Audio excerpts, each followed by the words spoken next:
हाय वो कितनी हसीन शाम होगी जब मेरी जिंदगी मौत के नाम होगी।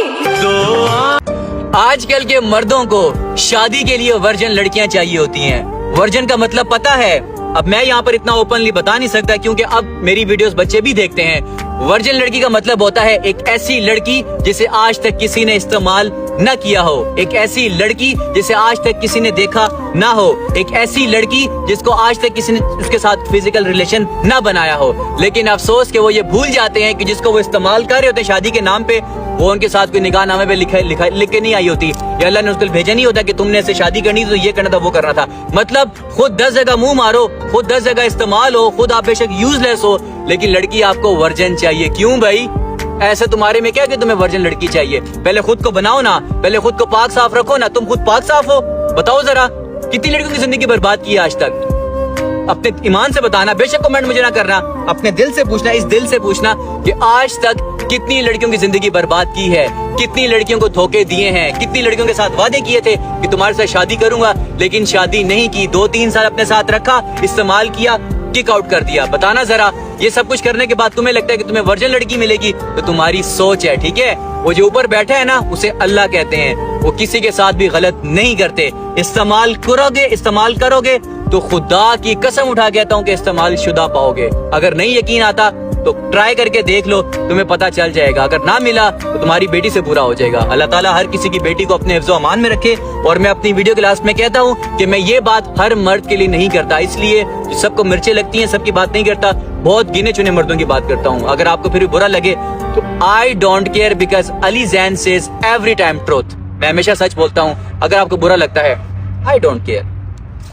क्यों कोई मेरा इंतजार करेगा, मेरे लिए अपनी जिंदगी बर्बाद करेगा? हम कौन सा किसी के लिए खास है जो कोई मुझे याद करेगा? जिस दिन तुम्हारी मौत होगी उसी दिन तुम्हारी पहचान खत्म हो जाएगी। कुछ देर बॉडी बने रहोगे और फिर राख। घर के आगे का नेम प्लेट बदल दिया जाएगा। जो कुछ भी तुमने कमाया है सब कुछ बांट लिया जाएगा। 2-4 दिन का मातम होगा, फिर से महफिलें सजाई जाएगी। वो पैसा जिसे कमाने में तुमने अपना सब कुछ गवा दिया, उसी पैसे से मौज उड़ाई जाएगी। हर शख्स पैसा बटोरने में लगा है। क्या करोगे इस पैसे का? क्या यहाँ पर तुम पैसे कमाने ही आए हो? कभी अपने बारे में भी सोचो, अपना ख्याल भी रखो, वरना जिंदा तो जानवर भी है। अच्छी जगह घूमो, अच्छे कपड़े पहनो, जितना बुरा गा सकते हो गाओ, जितना बुरा नाच सकते हो नाचो, मगर कभी खुद से भी मिलो। एक इज्जतदार मर्द अपनी बीवी को सरेआम गले लगाने से हिचकिचाता है, और आजकल की कुछ लड़कियां समझती हैं कि उनको बाजारों में हाथ पकड़ के घुमाने वाले उनसे मोहब्बत करते हैं। जिंदगी भर तक की मेरी कमाई गई, वो लड़की अभी तक मुझसे न बुलाई गई, और उस छिनाल ने मुझे धोखा दिया तो पता लगा आखिर नींद की गोली आशिकों के लिए बनाई गई। करके तन्हा कि सब दिखावा सब झूठ सब नकली है, सब दिखावा सब झूठ सब नकली है, एक वो बस उसका प्यार ही असली है। जब हुई मालूम मेरी पसंद उसको, जब हुई मालूम मेरी पसंद उसको, मूंछों के साथ उसने दाढ़ी भी रख ली है। कौन से सपने सजाए बैठे हैं आप, एक चालाक से दिल लगाए बैठे हैं आप। ये कौन से सपने सजाए बैठे हैं आप, एक चालाक से दिल लगाए बैठे हैं आप। किसी का तो टूटता है आपका तो खत्म हो जाएगा, कि किसी का तो टूटता है आपका तो खत्म हो जाएगा। जिस तरीके से उस पर सब कुछ लुटाए बैठे हैं आप। ये धन दौलत भी हमें तभी अच्छी लगती है जब हमारा पसंदीदा इंसान हमारे साथ होता है। सीता को ही देख लो, वो लंका में थी, वो भी सोने की लंका में, लेकिन उनको क्या चाहिए था? श्री राम का प्रेम। तुम पीरियड्स के 7 दिनों का दर्द अगर एक दिन भी बर्दाश्त कर लो ना, तो तुम्हें पता चल जाएगा कि एक औरत होना कितना मुश्किल होता है। जिंदगी के सफर में हर चीज में मिलावट मिलेगी, लेकिन धोखा शुद्ध मिलेगा।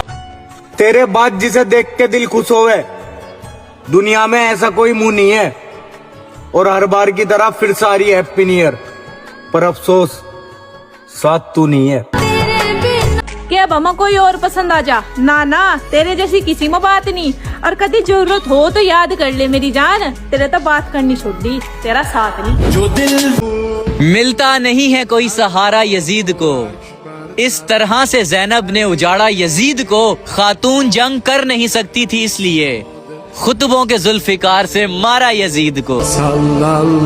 ससुराल वाले जितना दिमाग अपने दामाद को बर्बाद करने के लिए लगाते हैं ना, अगर उसका 10% भी अपनी बेटी का घर बचाने के लिए लगाते तो आज फैमिली कोर्ट में इतने केस ना होते। तुम में से एक मेरे भाई ने कहा था कि हम तो मोहल्ले में मोहब्बत करके बैठे हैं भाई, मोहल्ले से धोखा खाए बैठे हैं। अगर आपके पास कुछ अल्फाज हो तो हमारे लिए भी बोल देना। मैंने कहा बिल्कुल बोलेंगे भाई। सुना है मोहल्ले की मोहब्बत तो बहुत ज्यादा तड़पाती है। सुना है मोहल्ले की मोहब्बत तो बहुत ज्यादा तड़पाती है, रिश्ता खत्म होने के बाद भी हमें अपना बनाती है। मैं जब भी करता हूँ कोशिश उसे भूलने की, तभी वो हमें कभी छत पर कभी गलियों से गुजरती हुई दिख जाती है। उसका घर हमारे घर से थोड़ी ही दूर है मगर वो फिर भी हमसे सदियों की दूरी बनाकर बैठी है। मैं उसको देखने की खातिर रोजाना अपनी छत पर जाता हूँ मुर्शाद, पर वो मुझे नहीं देखती। पता नहीं कौन सी कसम खाकर बैठी है। खैर छोड़ो, तुम तो शुक्र मनाओ तुम शुक्र मनाओ तुम्हारी मोहब्बत मोहल्ले की है, वरना हमें देखो उसके चेहरे की याद भी सपनों में आती है। अरे तुम्हें सब्र तो होगा, वो जैसी भी है तुम्हारे सामने है। अगर मिलोगे हमारी मोहब्बत से तो सीधा नए आशिक की बात सामने आती है। मोहल्ले की मोहब्बत को रोजाना देखकर सुकून तो मिलता होगा मोहल्ले की मोहब्बत को रोजाना देखकर सुकून तो मिलता होगा। दूर की मोहब्बत तो जब भी जाती है कम वक्त सब कुछ उजाड़ कर ले जाती है। अब हमें देखो, हमें पता भी नहीं कि मेरे वाली कैसी दिखती होगी। अब मोहल्ले की मोहब्बत का ये तो फायदा है कि गलियों से गुजरती हुई दिख तो जाती है। कि हमने तुझे पैने खत्तर पूरे जोड़ लगा दिए, फिर बात तेरी इज्जत पना जाए, यो सोच को पैर पीछे हटा दिए। और मेरे जितना प्यार तो छोड़ मेरी जान, अगर कोई तेरा इंतजार भी करा ना तो बता दिए। मैंने आज तक आप लोगों से कुछ नहीं मांगा। पीर अजमल रजा कादरी साहिब, माशाल्लाह से आप सब उनको जानते होंगे। मेरा निकाह है 7 दिसंबर को। हर इंसान की ख्वाहिश होती है, ख्वाब होते हैं। मेरा ख्वाब है कि मेरा निकाह पीर अजमल रजा कादरी साहिब पढ़ाएं, बट आई डोंट नो ये कहाँ होते हैं, कहाँ रहते हैं। अगर आप में से किसी का भी रेफरेंस है, कोई भी इनको जानता है, तो प्लीज कॉन्टेक्ट विद मी।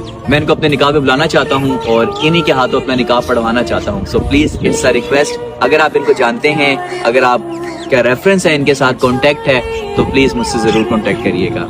अल्लाह हाफिज। अरे नफरत करने वालों, अगर अल्लाह किसी को कुछ दे रहा है ना तो उनके हक का दे रहा है, ना कि किसी से छीन कर।